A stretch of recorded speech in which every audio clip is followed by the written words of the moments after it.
A continuación, continuaremos con la última mesa de hoy, la inteligencia artificial y la geoestrategia. Y es que la inteligencia artificial ya no es solo una tecnología, es un terreno estratégico donde se definen los equilibrios de poder en este nuevo mundo y en este nuevo modelo geopolítico. En este contexto, Europa está en un rito crucial, el de liderar el desarrollo de la IA desde sus valores y sus marcos regulatorios sin perder la competitividad frente a modelos como el que se está desarrollando desde Estados Unidos o desde China. En esta sesión nos va a invitar a reflexionar sobre el equilibrio entre ambición ética, soberanía tecnológica y capacidad real de influencia en el tablero internacional. Y para este debate nos acompañan Gonzalo León, catedrático emérito de la Universidad Politécnica de Madrid, José Soria, Government Affairs and Public Policy Manager en Google, Idoia Salazar, presidenta de Odisea, y Borja Chuara, profesor de Derecho de las Nuevas Tecnologías en la UCM. Moderará la sesión Carlos del Castillo, periodista especializado en derechos digitales en eldiario.es. Así que, Carlos, todo tuyo. ¿Te faltan los sillas? Se queda sin silla. Al moderador no le dejan silla. No hay sillas, ¿no? Ah, hay una más. Están ahí, están aquí. Sí, Los sí. pasamos todos. Un movimiento. Fácil. Shift de sillas de estos. ¿Ya? Gracias. Ya hemos encontrado. Ha sido fácil. Bueno, pues buenas tardes a todos. Muchas gracias por acompañarnos en esta última sesión de la mañana del IGF. Hoy estamos aquí, bueno, yo soy Carlos del Castillo, como decía la presentadora. Hoy estamos aquí para hablar de un tema que está redefiniendo no solo la economía digital, sino también nuestra posición en el mundo, que es la inteligencia artificial como elemento de geoestrategia. La pregunta que nos plantea la organización en esta mesa es bastante directa, pero no es nada sencilla de responder, que es si Europa puede ejercer un liderazgo tecnológico sin renunciar a sus valores. Durante años, la Unión Europea ha apostado por liderar desde la regulación. Ha construido un modelo propio basado en la protección de derechos, la transparencia y la ética, mientras Estados Unidos aceleraba, como es costumbre en su industria y en su poder político, por la vía de la innovación, y China reforzaba el control estatal del dato. Pues mientras eso ocurría, Europa defendía un camino distinto. Es un modelo que no pocas voces han advertido durante años que nos estaba dejando atrás, y ahora en la carrera de la inteligencia artificial pues parece que se está viendo este efecto, ¿no? Y esta mesa está tan de actualidad que, fijaos, mañana mismo la Comisión Europea va a proponer una modificación de las leyes digitales del continente que no sabemos hasta dónde va a impactar, pero puede incluso no solo tocar la regulación de la inteligencia artificial, que apenas ha entrado en acción, apenas ha entrado en vigor, sino incluso el Reglamento General de Protección de Datos, que era nuestra Biblia de la tecnología. Una regulación que la propia Unión Europea ha defendido durante muchos años y que realmente ha impactado en muchos bloques alrededor del mundo y en la regulación de protección de datos alrededor del mundo. Entonces, yo quería empezar la mesa preguntando a nuestros ponentes, sin dejar de pasar esta oportunidad, ¿qué os parece este movimiento de la Unión Europea? Sin entrar en detalles, si queréis yo puedo resumir un poco lo que se ha filtrado, pero no sé si tiene demasiado sentido más allá de aquí, porque no lo sabemos, entonces sería hablar sobre hipótesis. ¿Qué os parece el movimiento de la Comisión Europea de, parece cambiar el marco regulatorio de la inteligencia artificial y del contexto digital europeo? Perdonad que no os he presentado, aunque para hablar de todo esto, pues tenemos aquí a mi derecha a Borja Chuara, que es profesor de Derecho de Nuevas Tecnologías en la Universidad Complutense y jurista especializado en regulación digital, a Idoia Salazar, que es la presidenta del Observatorio de Odisea y experta en impacto ético y social de la inteligencia artificial también, a José Soria, que es responsable de Asuntos Públicos y Políticas Públicas de Google, y a Gonzalo León, que es catedrático emérito en la UPM y vicepresidente de la Fundación Tecnologías para la Defensa y la Seguridad. No sé si alguno tenéis más interés por empezar, o te lo dejo a ti, Borja, que te tengo más cerca y que sé que la regulación es tu área. Muchas gracias. A mí me traen aquí para hablar del marco regulatorio, pues hablaré del marco regulatorio. Pues yo, por lo que he leído y alguna filtración que ha habido, pues no tengo muy claro qué va a consistir, si es verdad que va a haber una facilitación para las empresas más pequeñas, porque una crítica a la regulación europea era que estaba pensada siempre para las asesorías de las grandes multinacionales, y entonces pues ya no solo las micropymes, sino ya las empresas medianas pues no podían dedicar tantos recursos al cumplimiento normativo. Y veremos en qué queda. Hombre, lo más que me ha llamado la atención es que amplían el plazo de comunicación de una brecha de seguridad de los datos de las 72 a las 96 horas. Entonces, supongo que otras cosas habrá. Dicen, hay un cálculo de que se ahorran con esta simplificación 1.000 millones de euros, que no sé cómo se habrá hecho ese cálculo. Pero bueno, yo creo que lo importante no es tanto en qué quede la simplificación, sino que efectivamente, y muy rápidamente, partimos de dos, como dicen los cursis, paradigmas distintos. El sistema europeo es un sistema de código cerrado, y eso la culpa la tuvo Justiniano primero y luego Napoleón, y entonces todo lo que no está regulado pues no se puede hacer, mientras que el sistema de Estados Unidos, anglosajón, es de código abierto, y es que se puede hacer todo lo que no esté expresamente prohibido. Entonces, para la innovación, ahora estamos con la inteligencia artificial, pero en todo lo que ha tenido que ver con la innovación tecnológica, pues siempre hay un ecosistema más proclive a la innovación en Estados Unidos que en Europa. Y aquí, para hacer cualquier cosa, pues todos son obstáculos o burocracia, ¿no?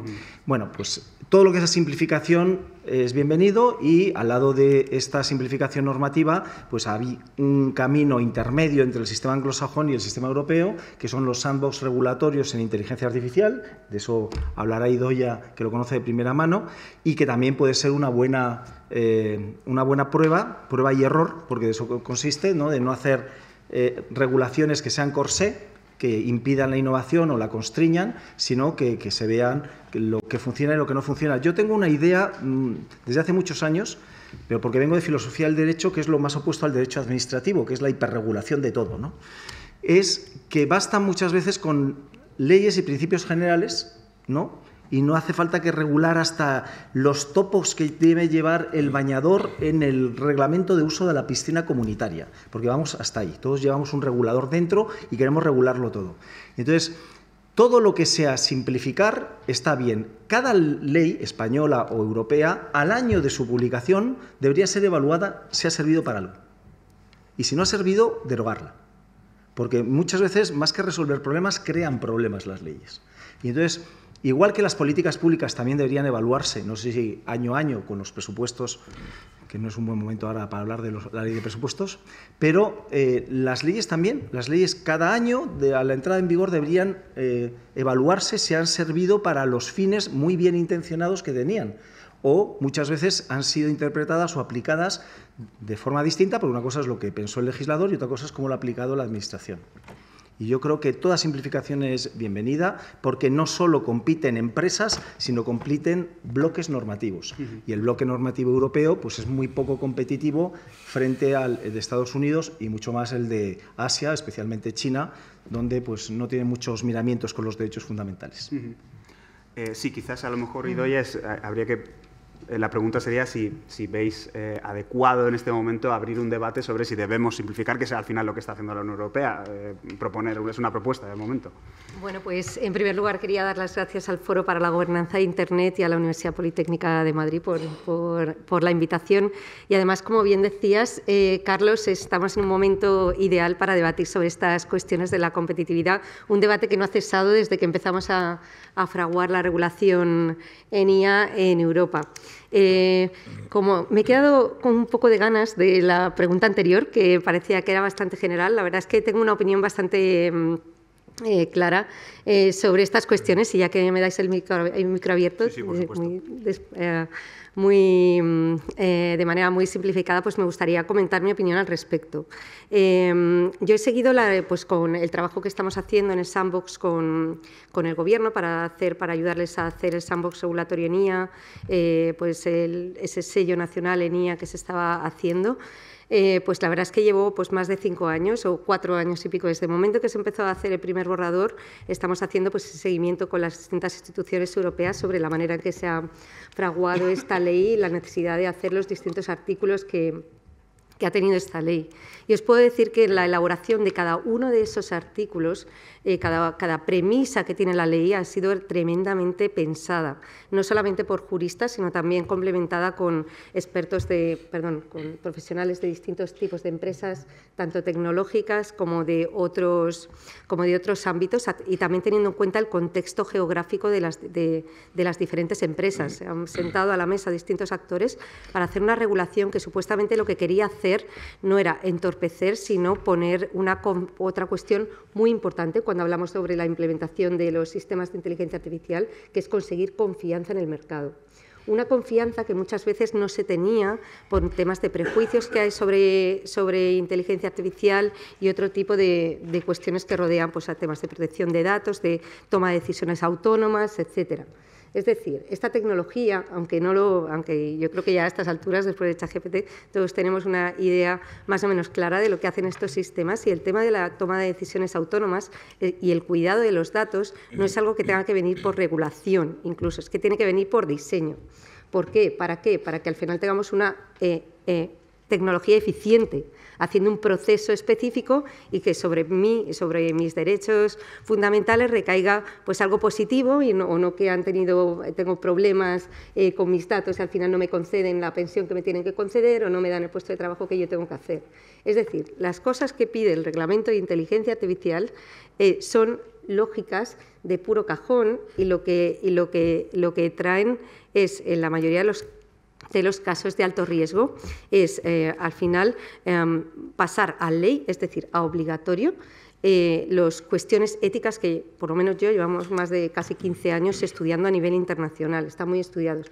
Estos temas de transparencia, estos temas de autonomía, en el centro del ser humano, la explicación la explicación algorítmica, temas de, pues, todos los distintos temas que tratan estos sistemas de seguridad, obviamente, también robustez en los sistemas, son medidas de seguridad para generar confianza en el mercado y que al final tengamos una implementación positiva de los sistemas de inteligencia artificial.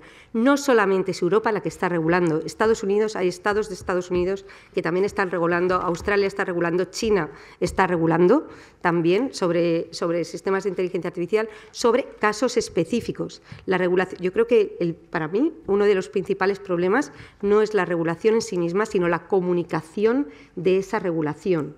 Y también el tema de la simplificación, esas dos cosas. Por un lado, el tema de la comunicación. Si tú no eres capaz, y eso le echo la culpa a los gobiernos, instituciones y también empresas, si tú no eres principalmente a los gobiernos y a las instituciones europeas, si tú no trabajas en una campaña de comunicación buena para que le llegue a las pymes de una manera pues, sencilla, de qué manera les va a incidir esa tecnología, es decir, es necesario acabar con habladurías de que la IA, la regulación en IA recae sobre absolutamente pues, todos los sistemas de IA, que son pues, especulaciones, habladurías, pero a una pobre pyme y startup lo que le llega es lo general. Es decir, que empieza a haber una regulación en inteligencia artificial, no sé cómo me va a afectar, pero me dicen que es muy difícil de leer. Y eso es verdad, ni juristas siquiera entienden, no lo digo por Borja sí, pero hay muchos que les cuesta, es difícil entender de qué manera pues se incide esta regulación en IA. Es decir, hay que trabajar en comunicación para hacer ver que esta regulación recae sobre casos de uso muy específicos. Eso por un lado. Y luego, por el otro, es cierto, la simplificación. Más que quitar regulación, lo que hay que hacer es simplificar procesos. En cierta medida se está haciendo. Aquí en España, luego, si queréis, os cuento algo más sobre el sandbox, otras acciones que se están haciendo al respecto, y la elaboración de guías que simplifican procesos. A nivel mundial se están trabajando en desarrollo de plataformas que automatizan buena parte de los procesos de la regulación. Y son software open source para que cualquier pyme y cualquier startup pueda usarlo y hacer simplificar bastante estos procesos. En cualquier caso, yo te decía, no sé lo que va a pasar mañana, pero no creo que la solución sea, como esto es muy difícil, voy a ver si lo quito, porque ya os digo que la regulación, yo creo que tal y como está concebida sí que es necesaria sobre sistemas de uso de alto riesgo. Y lo que sí que me parece muy importante es que se trabaje más desde las instituciones europeas en la simplificación. y en la comunicación. Josécho, no sé hasta qué punto desde Google podéis darnos una perspectiva pues, más de la industria, ¿no? Además de un líder en inteligencia artificial, sobre cómo veis este movimiento, al menos a nivel general de la Unión Europea, para un poco adaptar sus leyes al nuevo contexto. Yo creo que la conversación es muy pertinente y, bueno, en primer lugar, gracias por invitarme al IGF a esta sesión. Decía que la conversación es muy pertinente porque, además, yo he tenido la suerte de estar en este proceso de diálogo regulatorio, si lo queremos llamar así, desde el año 2019, donde entra la primera proposición de la Comisión sobre el Reglamento de Inteligencia Artificial. De 2019 hasta 2024 ha pasado por todo el proceso de colegislación de la Unión Europea. Tuvimos la suerte incluso de poder, y tú ya lo sabes perfectamente, de ayudar y de empujar para que saliese en tiempo y forma durante la presidencia española del Consejo de la Unión Europea. Se cerró un texto, yo creo que relativamente equilibrado y que las partes en general estuvieron relativamente satisfechas, como siempre pasa en la Unión Europea, con el texto.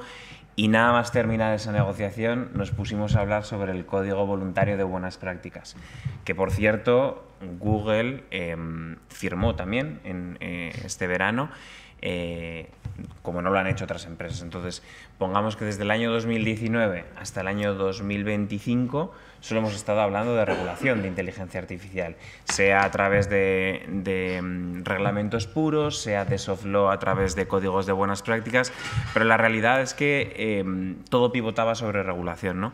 Comentaba Borja, creo que el dato es así y lo saca el think tank bruselense, es Bruegel, ¿no? Si no me equivoco, en el último periodo de la anterior Comisión Europea, 2019-2024, hubo más de 100 normas que impactaban al ámbito digital. O sea, creo que el contexto, y lo decían también en la mesa redonda, era que nos hemos pegado una legislatura entera europea dedicada a regular.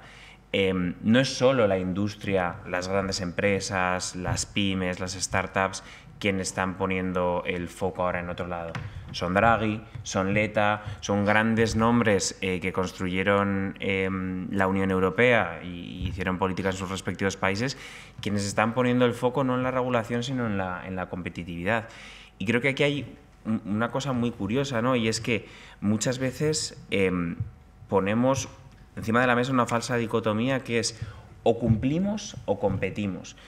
Y creo que lo acertado sería tener unos cauces y un diálogo regulatorio en el cual se hiciesen normas que luego se pudiesen cumplir, que al final es, como decía Borja, cuando una ley es exitosa, ¿no? Porque si nos damos cuenta que después de 4 años tenemos que renegociar el GDPR, si no ha entrado en vigor el Reglamento de Inteligencia Artificial porque la aplicación es decalada y ya estamos pensando en cómo lo vamos a cambiar, si no damos tiempo a jugar con las reglas que nos hemos dado, al final lo que resulta es que la práctica legislativa no es eficiente. Entonces, creo que no ha sido solo la industria, ha sido en general el ecosistema europeo quien se ha dado cuenta que efectivamente tenía que virar, porque hay otras regiones del mundo que lo están haciendo. Y creo que al final tenemos que buscar, por difícil que sea ahora mismo, esos lugares comunes, esas empresas, esas instituciones de valores todavía compartidos en los cuales tratar de encontrar los cauces para hacer, uno, posible la innovación y segundo, contar con los mejores sistemas y modelos posibles. Comentaban en la anterior mesa, ¿no?, que me ha llamado la atención. No sé de qué sirve que, por ejemplo, determinadas empresas no puedan introducir en Europa determinados modelos de inteligencia artificial por miedo a no cumplir, cuando esos modelos están disponibles en Estados Unidos, por ejemplo.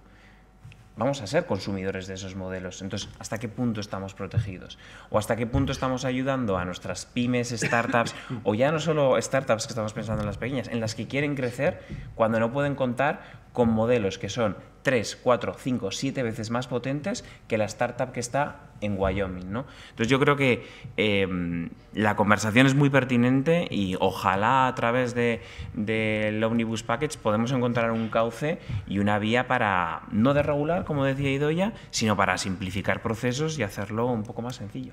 Escuchándote me recordaba un poco un chiste que hace un poco pues, el sector más estadounidense de la tecnología, pero en el que no entiendo por qué Europa se ha empezado a sentir cómoda, que es Estados Unidos innova, China copia y Europa regula. Y parece que esto es un chiste un poco de pasillo.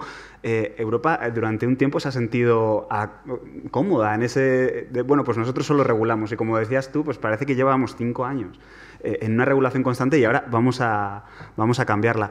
Gonzalo, también me interesa saber un poco qué piensas tú de todo esto, si crees que en tu sector va a afectar, porque puede ser que una de las cosas que proponga la Unión Europea también tenga que ver con el sector de la seguridad, que ahora está en boga en la inteligencia artificial. Si te refieres a mi sector, yo trabajo en el tema de defensa y seguridad. Claro, déjame que haga primero una primera consideración sobre también el tiempo que tardamos en regular una tecnología inmadura. Tú decías 2019, realmente los primeros documentos son de 2018, de la Comisión, de lo que empiezas a pensar y tal, ¿no? Esto va a acabar en el 2026 o 2027, ya veremos cómo acaba. En el medio hubo que introducir lo de la IA generativa a capón, porque tampoco estaba previsto. Y claro, cuando intentamos regular una tecnología inmadura, pues tenemos un problema, ¿no? Hay un dilema conocido, académicamente, que es el de Colin Bridge, diciendo, oye, mira, si regulas demasiado pronto, regulas sobre algo que no existe todavía o está muy inmaduro, y si regulas muy tarde, pues lo malo es que está muy tarde y es muy difícil ya cambiar las cosas, ¿no?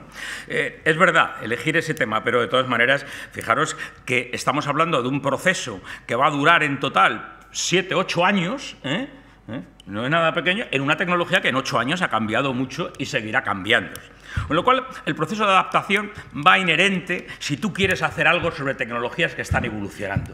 O sea, no es algo que te digas, qué mal lo hemos hecho. No, es que va ligado al proceso de intentar regular esas cosas. ¿Pero qué es lo que hemos regulado? Bueno, pues hemos regulado... Otra cosa es cómo se está implementando luego la regulación, ¿eh? O sea, a mí me hay que recordar a Romanones, ¿no? Es decir, que hagan leyes, que ya me dedicaré a hacer los reglamentos. Bueno, pues aquí hay que tener cuidado, porque primero lo que hemos hecho, claro, cuando yo estoy hablando de defensa y seguridad, que lo primero que te dice la ley es, cuidado, aquí estamos hablando de casos de uso que son civiles. En eso que tú decías de un intento, ¿no?, de crear confianza en el mercado. Pero eso no se ha planteado en el mercado de la defensa, eso es otra guerra completamente diferente. Eso a mí no me afecta. Pero es que ni siquiera yo creo que la regulación en cosas que son tecnologías duales, cuando se quiere ascender al terreno, realmente tenemos un marco regulatorio. Es difícil, además, tener un proceso de regulación no realmente de la tecnología, lo que se ha regulado es el uso de la tecnología en una serie de casos de uso, que no es lo mismo. Y además se hace aisladamente de otras tecnologías que están coexistiendo y evolucionando simultáneamente. Tanto la de semiconductores, como la robótica, como la neurotecnología, por poner algunas, de las que luego se integran en los sistemas que son los que estamos usando y que dentro de las tripas pues utilizan no sé cuántos algoritmos de inteligencia artificial. Pero claro, el sistema es mucho más complejo, porque ahora lo vemos cuando se está integrando y cuando perdemos ese proceso de transferencia. Yo creo además que hay otro problema, efectivamente, porque son los marcos regulatorios en un mercado global que son muy diferentes. Pero eso no ocurre solamente en el campo digital. ¿El campo digital? Bueno, y en el de los fármacos, donde hay millones de fármacos que se utilizan en Estados Unidos y no en Europa. ¿Por qué? Porque las agencias reguladoras tienen una forma de pensar diferente en un caso como en otro. Yo creo, además, que en este tema, efectivamente, nos encontramos en el tema de defensa en una terra incógnita, en donde está intentando definirse las cosas de una manera distinta. Luego entiendo que entraremos un poquito más, por eso no voy a abordarlo aquí.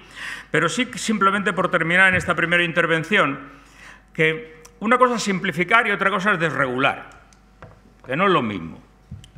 Yo creo, y estoy de acuerdo, que Europa ha complicado muchas veces las cosas más de lo necesario y que ha entrado en detalles que no tenía que entrar, en mi opinión.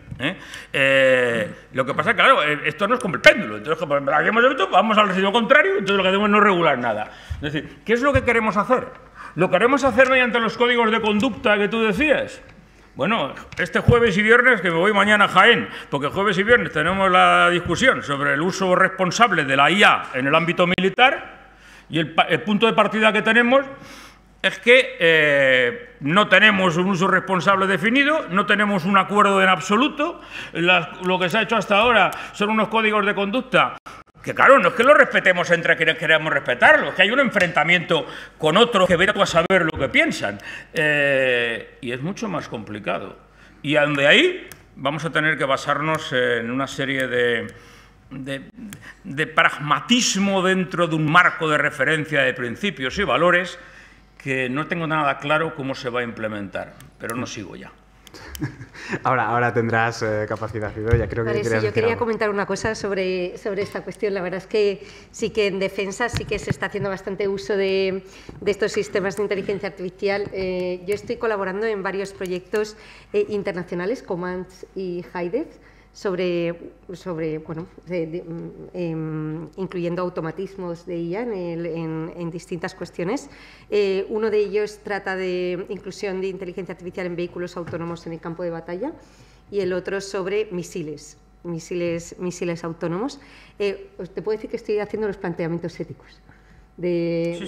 Son proyectos europeos, todos exigen este planteamiento intentando adaptar a casos de uso en función de las diferentes casuísticas, muchos temas específicos de predicciones. ¿Y los chinos están ahí trabajando en esos proyectos?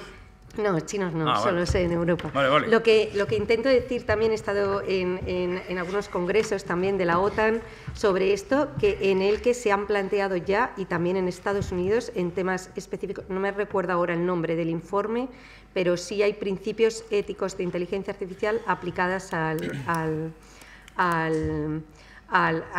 cuestiones bélicas, a situaciones bélicas, porque por lo mismo también estos temas de cuidado, tener cuidados específicos con los datos en determinadas situaciones de riesgo, tensión frente a las normales, ver cómo cambiar. Al final lo que te da los planteamientos éticos de la IA es una eficiencia del producto.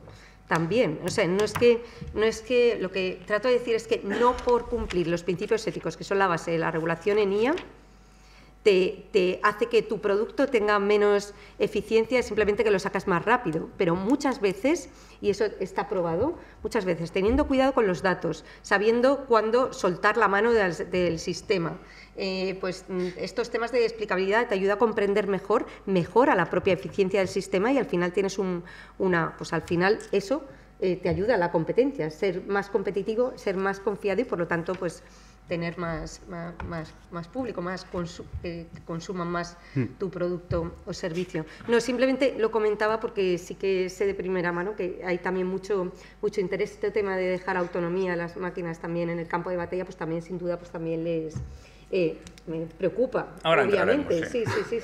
Y entonces, pues eso, sí que está habiendo bastante... Sí, creo que han aflorado súper rápido las dos tensiones que estamos viviendo en Europa respecto a la inteligencia artificial, que es, bueno, hay gente que está avanzando y no está regulando, y nosotros creemos que, pues porque en el caso de las armas es el mejor ejemplo, que Europa tiene que tener una voz ética a la hora de... No, vamos, ese es el debate, debe tenerla Borja. ¿Qué crees? Yo, aparte de profesor de Derecho de las Nuevas Tecnologías o de Derecho Digital, pues no lo digo mucho, pero tengo un doctorado en Filosofía del Derecho y Filosofía Moral, es decir, ética. Entonces, cuando la gente habla de ética, me suena a que como hablan de fútbol, y todos llevamos dentro un seleccionador nacional de fútbol y no saben muy bien a qué nos estamos refiriendo, porque claro, porque yo diga que la inteligencia artificial es ética, mi inteligencia artificial es ética, pues... ¿Qué voy a decir? Que me he gastado miles de millones en hacerla, pues diré que es bonita, buena, barata y ética, ¿no? Y en todo caso tendrá que hacerlo pues terceros, expertos en ética, ¿no? Pues como el observatorio, como gente que esté especializada en estos temas, una vez que nos pongamos de acuerdo cuáles son los valores éticos que se deben defender. Entonces me hace mucha gracia en el título de la mesa, que era Inteligencia Artificial y Geoestrategia. ¿Puede Europa ejercer liderazgo tecnológico sin renunciar a sus valores? Damos por hecho que Europa tiene claro los valores y que los está defendiendo. Y entonces ahora estamos planteando si podemos renunciar. Pero voy a poner ejemplos claros, ¿eh? Primero, en el ámbito militar. País europeo, ahora la invasión de Ucrania. Se supone que los ucranianos o ucranios ahora pues son los buenos. Bueno, pues se dedicaron a coger la base de datos de Clearview, que había arramplado con todas las fotos de las redes sociales, para identificar los cadáveres de los soldados rusos y mandárselo a sus familias, las fotos. Muy ético no es, pero la gente dice, bueno, en la guerra como en la guerra, pues ¿por qué no vamos a hacerlo si con eso desmoralizamos a la tropa y a la familia de la tropa, ¿no? Pero Me voy a la legislación europea, donde se nos llena la boca de los derechos fundamentales y que ponemos al ser humano en el centro de la tecnología y la regulación. Bueno, pues desde el Reglamento General de Protección de Datos, que ya hablaba de inteligencia artificial, las decisiones automatizadas son inteligencia artificial, pues estaba el tema de la explicabilidad, ¿no? Y la transparencia algorítmica y tal. Yo todavía no conozco a nadie. Hay un organismo europeo en Sevilla que se dedica a la transparencia algorítmica y yo no sé qué hacen. Porque yo creo que la profesión del futuro va a ser el auditor de algoritmos, pero no conozco muchos. AESIA parece que también lo va a hacer, pero todavía no veo nada. Y sin embargo, lo que sí veo, por ejemplo, luego en la DSA, que también hablaba de inteligencia artificial, los algoritmos de recomendación y de moderación. ¿Alguien conoce cuáles son los algoritmos que utiliza Elon Musk para que ahora yo no tenga tantas impresiones como tenía con Jack Dorsey? Porque antes tenía 3 millones de impresiones y ahora tengo 600.000. Y sin embargo, me llena mi timeline de, por supuesto, los posts de Elon Musk y de sus amigos y de la gente que promociona en campaña electoral pues contenidos trumpistas en vez de los contrarios. Una herramienta tan potente como las redes sociales en unas elecciones que pueden poner y quitar gobiernos, ¿quién está analizando los algoritmos? Para mí es básico, ¿no? Y eso ya hablamos del 2022. Pero luego llegamos al reglamento de inteligencia artificial. Cosa curiosa, porque el reglamento es de aplicación directa en los Estados miembros frente a las directivas. Luego se supone que es para crear unas reglas de juego comunes a todos los Estados. Pero, ahora no sé por qué, todos los Estados hacen leyes para aplicar el reglamento, como si fuera una directiva. Y entonces, desde el Reglamento General de Protección de Datos, que alguien dijo, bueno, es que es un reglamento, pero tiene alma de directiva, porque hay muchas cosas que estaban indefinidas. Bueno, nos salió una ley de protección de datos con más artículos que el Reglamento de Protección de Datos. Y ahora tenemos una ley o un anteproyecto de ley de inteligencia artificial que veremos cómo nos sale. Pero ha demostrado que muchos estados, al aplicar reglamentos europeos, al final tienen una legislación propia distinta a los otros estados miembros. Entonces, ¿para qué se hizo el reglamento? Y sobre todo, además, con un régimen sancionador distinto, porque el reglamento solo pone el techo, pero no pone cuáles infracciones leves, graves y muy graves. Y eso lo pone cada estado. Entonces, son inconsistencias. Y ahora voy, y con esto termino. En todo, si os acordáis del follón en la aprobación, sobre todo del Consejo Político, ¿no? del Reglamento de Inteligencia Artificial, casi nos sale por el tema de la videovigilancia en tiempo real con cámaras de inteligencia artificial y tal, y al final salió, ¿no? Con unas excepciones, pero bueno, como siempre hacen los reglamentos, una prohibición que parece absoluta, pero en el apartado 2 son excepciones al apartado 1, donde ya ponían. Bueno, sobre todo, ¿quién va a hacer videovigilancia o vigilancia con cámaras de inteligencia artificial en espacios públicos? Pues normalmente la policía. ¿Qué pasa si la policía hace un mal uso de esas excepciones? Nada. Nada, porque en el proyecto de ley español no se puede sancionar a las administraciones públicas. Entonces, el reglamento, cuando haga mal uso de la inteligencia artificial, no ya la policía, la agencia tributaria, la DGT, la inspección de trabajo, ¿qué va a pasar? Nada. Entonces, ¿por qué se nos llena la boca diciendo que nuestra inteligencia artificial respeta los derechos fundamentales si nadie vigila el uso que hace el Estado en el control ciudadano, que es lo que hace el gobierno chino y el gobierno ruso? Pues al final, la única diferencia, con perdón y estoy exagerando, entre Europa y China es que a nosotros se nos llena la boca diciendo que estamos muy preocupados por los derechos fundamentales. Y ellos no lo dicen porque pasan del tema. Pero o hay una vigilancia a los que nos vigilan, quién vigila a los que nos vigilan, o si no, todos los usos que dependan de la inteligencia artificial por parte de las administraciones públicas, pues no tendrán ninguna consecuencia. Es más, para recochineo, porque es recochineo, aparte de no poder sancionar al organismo, la única sanción que queda en el anteproyecto de ley es que si una autoridad pública, habiendo sido advertido por la Abogacía del Estado que ese uso no se puede hacer y es un uso prohibido, y aún así lo lleva a cabo, ¿sabéis cuál es la sanción? Una amonestación en el BOE. Nene, caca, eso no se hace. Hombre, yo creo que una inhabilitación para ejercer el cargo público sería más adecuada, ¿no? Bueno, pues para mí esos son los temas que me preocupan, porque al final cuando hablamos de los valores, bueno, ¿qué valores defiende Europa, pero que no sea de boquilla?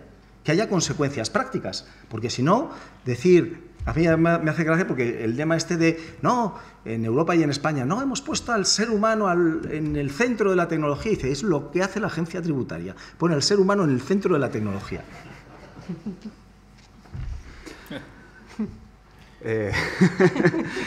Curioso, ahora para seguir, bueno, Josécho, me gustaría preguntarte, dentro de lo que estamos hablando, esta tensión entre cumplimiento normativo, presión para competir globalmente, ¿cómo se hace dentro de una empresa como Google, que vosotros os enfrentéis a ese reto prácticamente diariamente con cada producto? Sí, a ver, un poco siguiendo mi última intervención, ¿no? Al final, en Google hemos estado siempre comprometidos con el cumplimiento de las leyes que se han aprobado y con el proceso de diálogo regulatorio, con el código de buenas prácticas. Participamos a través de startups en el sandbox, desarrollamos tecnologías para que las pequeñas y medianas empresas tengan más sencillo el cumplimiento normativo del reglamento. Es decir, en todo lo que podemos estar y ayudar, estamos. Sobre cómo hacemos el paso extra, ¿no? Y estabais hablando un poco sobre China, Estados Unidos y demás. Yo creo que hay 3 pilares fundamentales cuando hablamos de inteligencia artificial, que muchas veces nos vamos muy lejos, ¿no? Pero el primero de todos es la adopción. Si tú no adoptas inteligencia artificial, podemos hablar de regulación, podemos hablar de quién la tiene, quién no la tiene y de quién dependemos, pero si tus empresas no usan inteligencia artificial, tus ciudadanos no tienen los medios para hacerlo y no les das la formación para ello, los debates son estériles, no tiene mucho sentido.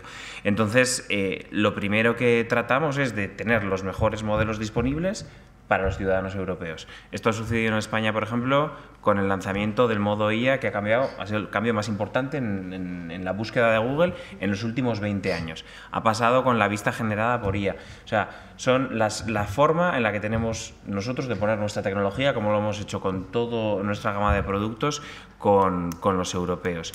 Eso en primer lugar. El segundo, y yo creo que es quizás más estratégico, ¿no? El tema de infraestructuras.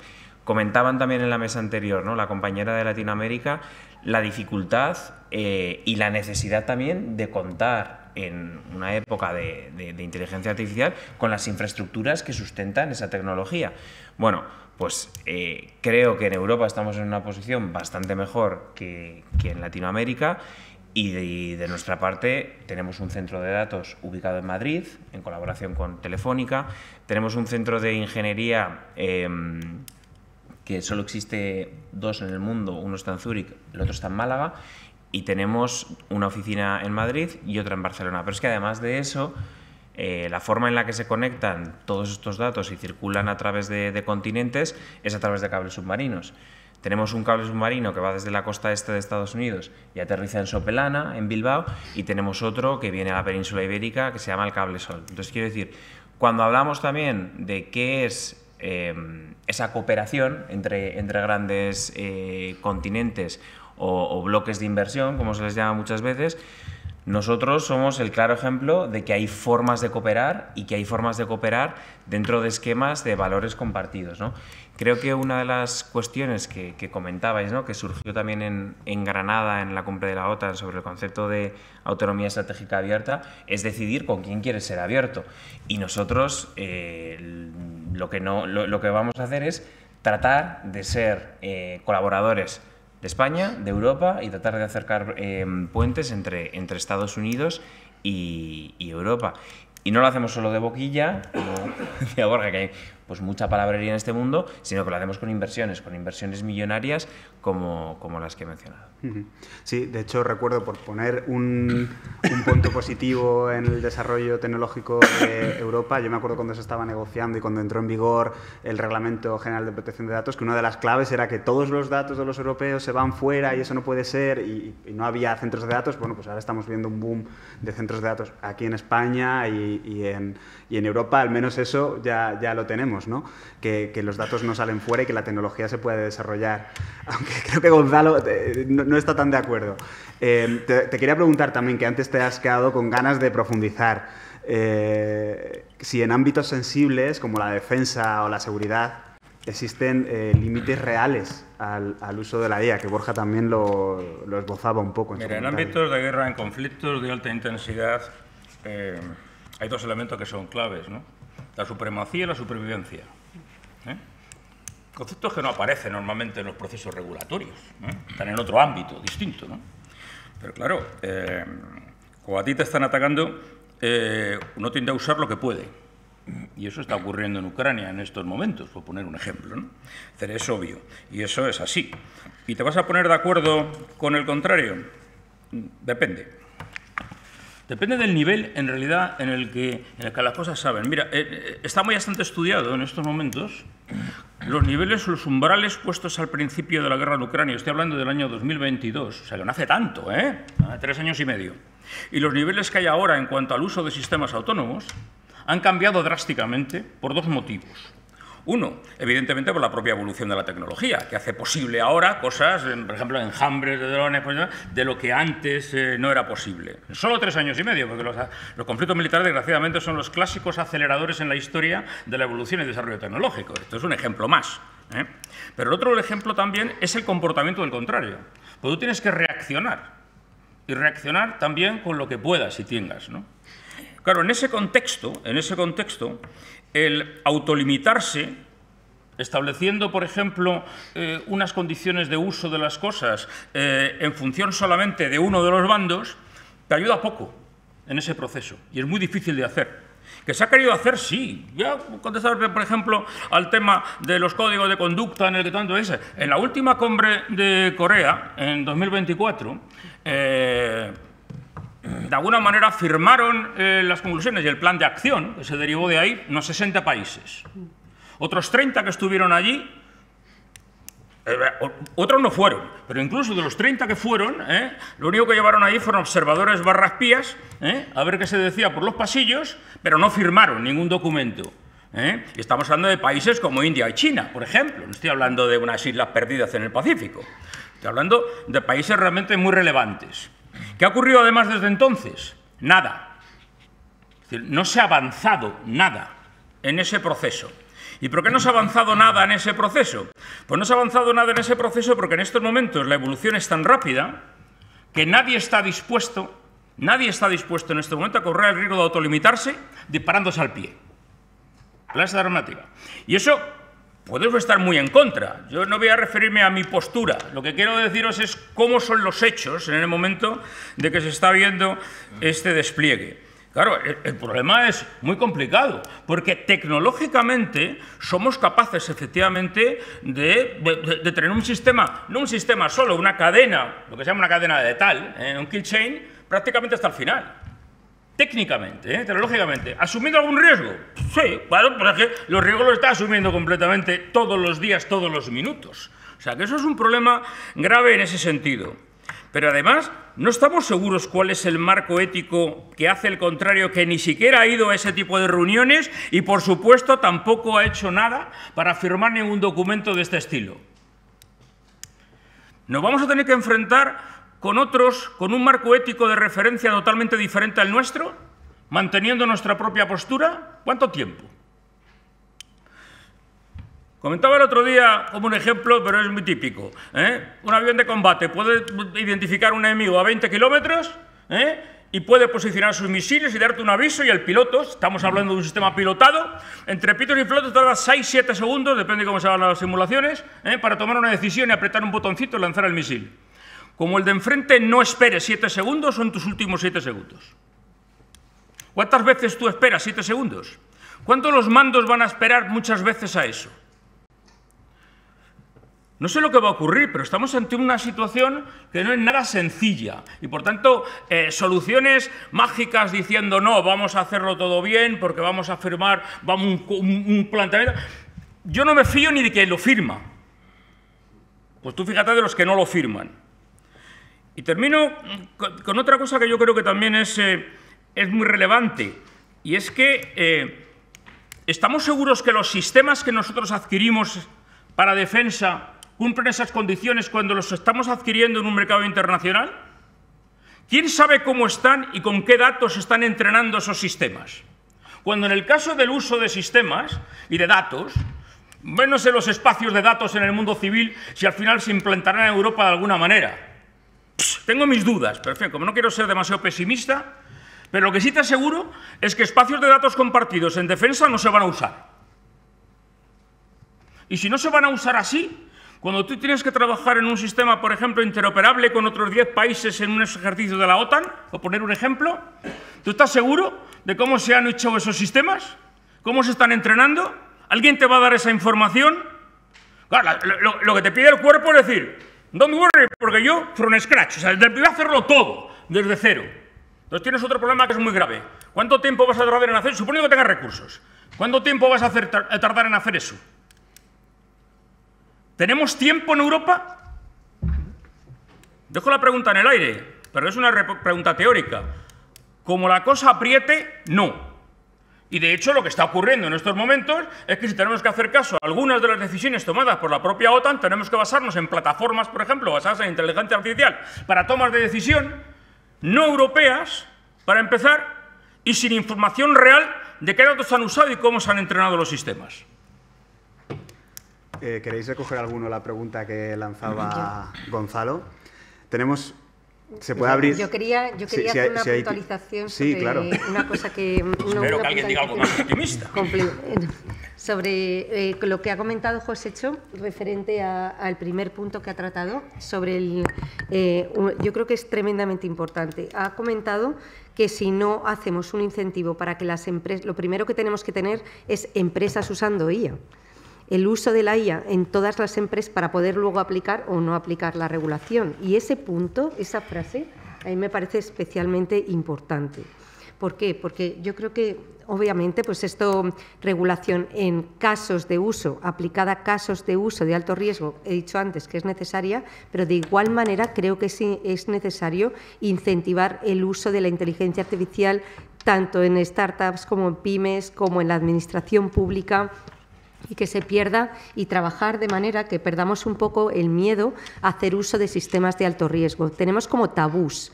Es verdad que lleva aparejado un poco inteligencia artificial de alto riesgo. Parece que es tabú y madre mía, como una empresa empieza a usar un sistema de inteligencia artificial de alto riesgo. Nosotros cuando empezamos con el sandbox, ayudando pues al Ministerio en esta cuestión, las personas que estaban haciendo el sandbox por parte del Ministerio tenían un poco de miedo de que cuando lanzáramos la convocatoria pública de a ver qué algoritmos se querían apuntar, no hubiera nadie que quisiera reconocer que estaba usando un sistema de inteligencia artificial de alto riesgo.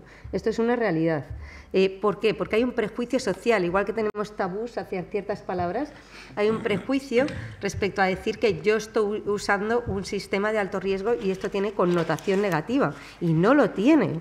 Y no lo tiene ni lo tiene que tener. Tenemos que aprender a saber que simplemente, pues con lo que decía antes, es muy aconsejable muchas veces hacer uso de estos sistemas porque me aportan eficiencia a mi empresa. Estemos hablando del sector que lo estemos hablando y tenemos que usarla. Hay que usar la inteligencia artificial. Lo tenemos que usar. Hay que pedir, hay que incentivar por parte de los gobiernos estos bancos de datos públicos el que se sigan concediendo ayudas para la creación de startups y las que no lo son, que lo usen. En la administración pública tiene que usarlo, queremos más eficiencia en la administración pública y hay que empezar a romper temas específicos de burocracia y empezar a replantear estrategias desde el diseño en todos los sectores, en los ministerios, en las entidades públicas, para empezar a redefinir la manera de educar, redefinir la manera de hacer leyes, redefinir la manera que tenemos planteada la sociedad hoy en día, que es lo que exigen las nuevas tecnologías. Y es un deber que tenemos como sociedad, que es difícil, pero que tenemos que trabajar en ese rediseño, no poner parches, es también una realidad. Y lo que decía, pues eso, la regulación es necesaria sobre casos de uso, pero es igualmente necesario incentivar el uso de la inteligencia artificial para seguir evolucionando como humanidad. Sí, de hecho, cuando preguntas a startups europeas sobre por qué no hay esa competencia con Estados Unidos, por qué nos cuesta generar gigantes tecnológicos, siempre, absolutamente siempre, una de las cosas que salen es que Europa tiene aversión al riesgo. El tejido industrial, el tejido inversor. Sí. Borja, creo que... A ver, yo quería responder a Gonzalo, bueno, y a Idoia con esto de los códigos de conducta. Como decía antes, la diferencia entre el derecho y la ética es que el derecho un elemento esencial de la norma es la coercibilidad, es decir, que tú puedes obligar al cumplimiento y si no cumplen se puede sancionar. La ética no. Los códigos de conducta, por ejemplo los deontológicos, para periodistas, para abogados, para médicos, pues pueden ser una sanción de tu colegio, ¿no? Periodistas ni eso, porque no tenéis colegio profesional, pero no es una norma jurídica, ¿no? Y muchas veces se habla por la Comisión Europea, ¿no?, de códigos de buenas prácticas que se supone que son voluntarios, como el que hubo para la lucha contra la desinformación en el discurso del odio y tal, pero luego cuando Elon Musk compra Twitter y se salen, entonces le abren un expediente, entonces no tan voluntarios no serían. Pues si resulta que llama a la comisaria y vienen todos y luego cuando uno se va le dice, pues arrieritos somos, ya verás tú, y le abren un expediente, pues entonces no sería tan voluntario. Cierto es que no existía la DSA, estaba antes el convenio, luego vino la DSA, con lo cual que se aplique la ley. Y si han hecho cosas mal, pues que se le aplique el reglamento de servicios digitales. Luego hay también un salto mortal ahí donde se ha tomado por acuerdo que el convenio de buenas prácticas pase a ser del entorno de la DSA, que eso yo no sé jurídicamente cómo se hace, una norma que está aprobada por el Parlamento y otro que es un convenio que se ha firmado entre unas plataformas y la Comisión Europea. Pero vuelvo al tema. La diferencia, aparte del derecho y los códigos de conducta, que tienen otro valor, antes de aprobarse la DSA fue la invasión de Ucrania y la Comisión Europea tomó unas decisiones de cerrar el Russia Today, Sputnik y otros medios. Y yo, que me he estudiado la legislación europea audiovisual, te dice, ¿y fundamentado en qué? ¿Con qué base? No, bueno, que estamos en guerra. Y dice, estamos en guerra, o sea, que nos pueden atacar y podemos atacar nosotros en cualquier momento. Bueno, no, es que ya las guerras no son así. Y digo, bueno, pero Europa tendrá que, ya que defendemos los derechos fundamentales y el Estado de Derecho, tendrá que ser más fino fundamentando las cosas. Hasta tal punto no había fundamento que se metió una enmienda en la DSA que se estaba tramitando para las situaciones de crisis, lo cual era la demostración de que antes de eso no había ningún fundamento jurídico. Entonces, pues tendremos que ser más finos con estas cosas, ¿no? Y luego, sobre todo, y es un debate que soy muy pesado, resulta que de la LSSI en la que participé a la DSA, pues hemos pasado de que solo se podían retirar contenidos ilegales a que ahora una red social puede retirar los contenidos que quiera incompatibles con sus términos de uso. Digo, hombre, pues yo creía que la Carta Europea de Derechos Fundamentales y mi Constitución me amparaban mi libertad de expresión con el único límite de la ley, es decir, los contenidos que sean claramente ilegales. Ahora no, ahora una red social puede borrar los contenidos que quiera, simplemente con incluirlos en sus términos y condiciones de uso.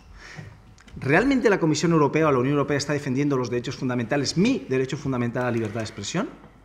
¿O está en connivencia con las plataformas y dice, oye, vete borrándome eso, que es que no nos interesa mucho, que es lo que pasó, por ejemplo, con los contenidos pro-palestinos después del ataque de Hamas? Se identificaba un contenido pro-palestino como apología al terrorismo de Hamas. Y se hizo gestiones desde la Comisión Europea para que se fueran borrando esos contenidos. Pues yo no me siento muy cómodo, no por el contenido en sí, sino porque si decimos que nosotros defendemos los derechos fundamentales, luego te encuentras que en la lucha contra que llamamos desinformación hacemos lo mismo que hace Putin, bloqueando cualquier información que sea distinta a la oficial. Y entonces eso a mí me preocupa. Y estoy exagerando un poco las cosas, pero para que se vea claramente, de forma pedagógica. Entonces, creo que tenemos que ir a cosas concretas, porque si no el papel lo aguanta todo. Y yo creo que en la aplicación de los reglamentos hay que tener muy claro pues que alguien defienda los derechos fundamentales de los ciudadanos, porque si no, entre los intereses de los gobiernos y de la Comisión por controlar, por ejemplo, las redes sociales, unos con unos motivos y otros con otros, porque cuando hablamos de geoestrategia siempre hablamos de estados, pero las multinacionales también tienen su geoestrategia comercial, lo que sea, muy legítima. ¿Tenemos una geoestrategia los ciudadanos, la sociedad civil, de defender los derechos fundamentales de los ciudadanos? O al final vamos a ser un sándwich, ¿no? La mortadela entre los gobiernos y las empresas, las multinacionales o las empresas europeas, me da lo mismo, que tienen sus propios intereses, su propia estrategia mundial, ¿no? Entonces yo creo que, insisto, soy partidario de la regulación, me dedico a esto, no de la hiperregulación, porque efectivamente la mejor definición de innovación es aquello que no se puede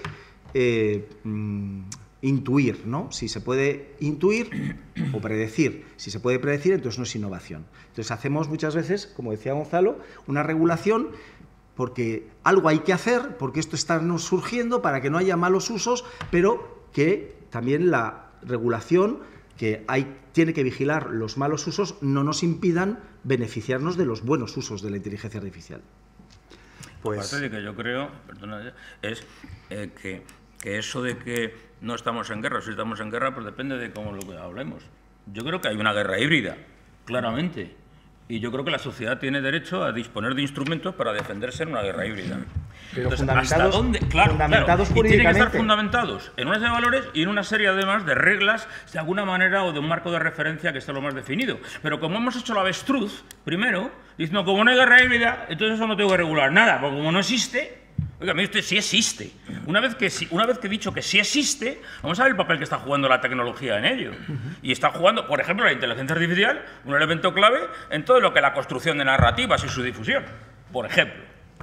Dentro de muchas otras, pero vamos, ese por ejemplo. La desinformación con bots, redes de bots que viralizan artificialmente. Pero nos quedamos en que si una noticia es falsa o verdadera, dices, si ese no es el problema. El problema son las campañas de desinformación con bots. Claro. Pero vamos a la raíz del problema. Lo que se genera automáticamente. Sí, por eso.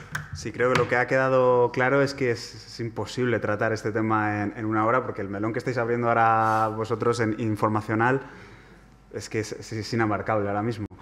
Y está en constante evolución. Y doy a Josécho, no sé si queréis hacer un apunte a forma de corolario o conclusión, ya que no habéis intervenido en esta última ronda sobre información, sobre ética de la guerra. Bueno, no, un mensaje simplemente. Cuidado, porque Europa tiene que dedicar mucho más esfuerzo a intentar liderar algunas áreas tecnológicas de la inteligencia artificial. Liderar tecnológicamente implica poner mucho más dinero encima de la mesa para empezar y focalizar bien las cosas. Y no lo puedo hacer solo, porque no hay un mundo autárquico, y la tecnología no es autárquica. Y tendremos que seleccionar muy bien cuáles son nuestros socios de futuro. Venga, yo complementando y tratando de acabar de una forma positiva, ¿no?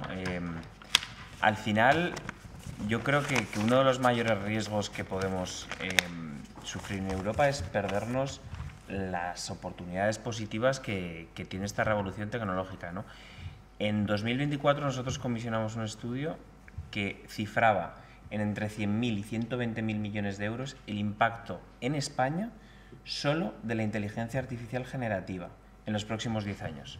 Esto es aproximadamente un 8% del PIB de una economía nueva que se crea, que se impulsa. El año pasado tratamos de ir un poquito más a un sector en concreto, que era el sector público. Los niveles de productividad que se podían alcanzar, otra vez, solo con la generativa en el sector público, eran una mejora del 9% en la productividad de trabajadores públicos. Que no, además, en un momento que es fundamental, en el que está habiendo una transición, lo comentabas, ¿no, Idoia?, hacia un nuevo modelo de funcionariado. Hay muchísimas personas de la generación del baby boom que ahora se jubilan y que entra una nueva hornada con pues capacidad para adquirir nuevas cualificaciones y mejorar el talento de nuestro sector público. Es decir, la oportunidad económica es evidente, es clara y bueno, pues ahora solo tenemos que encontrar el balance regulatorio adecuado para aprovechar la oportunidad que tenemos por delante. Yo recojo esta última cuestión. A mí me parece fundamental esta cuestión de aprovechar este momento creativo tan increíble que tenemos entre medias. Estamos viviendo un momento de transición, una nueva revolución que nos ofrece a la sociedad y a todas a distintas empresas, a una persona solo poder crear una gran empresa gracias a estos sistemas de inteligencia artificial. Hay muchas oportunidades que coger y lo que tenemos que trabajar es todos conjuntamente, universidad, empresa, administraciones públicas, para conseguir que al final pues podamos todos aprovechar estas grandes oportunidades que tenemos. Es un momento muy importante que tenemos que trabajar en dar información clara, hablando de otro tema informativo muy importante, que el mundo de la comunicación, también periodistas, intenten aportar más verdad sobre de qué manera nos incide a nosotros estas tecnologías, a cualquiera de nosotros, que haya más información también y apoyo por parte de las empresas, empresas, como también hacéis a las universidades, a los colegios, para que desde el principio empecemos todos a comprender un poco mejor desde que iniciamos nuestra formación, de una manera, no sobre una clase de tecnología aislada, sobre uso de herramientas de software, sino sobre impacto, que se empieza a trabajar eso en los colegios para que todos aprendamos a convivir con esa tecnología de una manera positiva. Es decir, también trabajar la responsabilidad individual, no solamente la responsabilidad de las empresas o de los gobiernos. Es un esfuerzo conjunto, pero yo obviamente creo que la parte reguladora es muy importante, pero también me quedo con esta parte positiva respecto a la IA. El uso de la IA no es una opción y tampoco sería ético no usar la IA.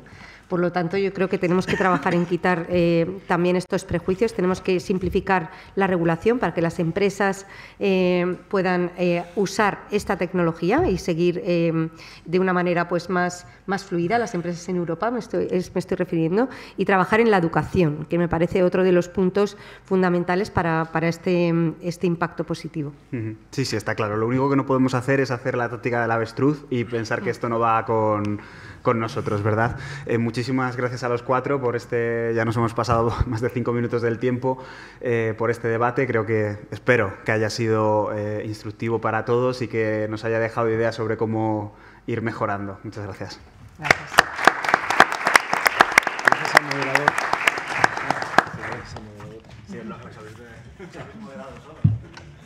Pues muchas gracias, Carlos, y a todos los ponentes que habéis estado aquí con nosotros. Y con esta mesa concluimos las jornadas de hoy. Hemos recorrido temas que están en el centro del debate global sobre el futuro de Internet, la cooperación digital, la sostenibilidad del ecosistema tecnológico, el papel de los diferentes actores y, por supuesto, los retos que plantea un desarrollo de la inteligencia artificial alineada con nuestros valores y nuestra visión de la sociedad. Gracias a todos los ponentes, participantes, moderadores, asistentes, por vuestra presencia, vuestras aportaciones y por todo vuestro interés. Gracias a los patrocinadores, Google, Telefónica, TikTok, Digitales Ya Digital y al Ministerio de Transformación Digital por su apoyo. Y les invitamos a todos a continuar la conversación mañana, 19 de noviembre, en la segunda jornada. Muchas gracias y que tengan todos muy buena tarde.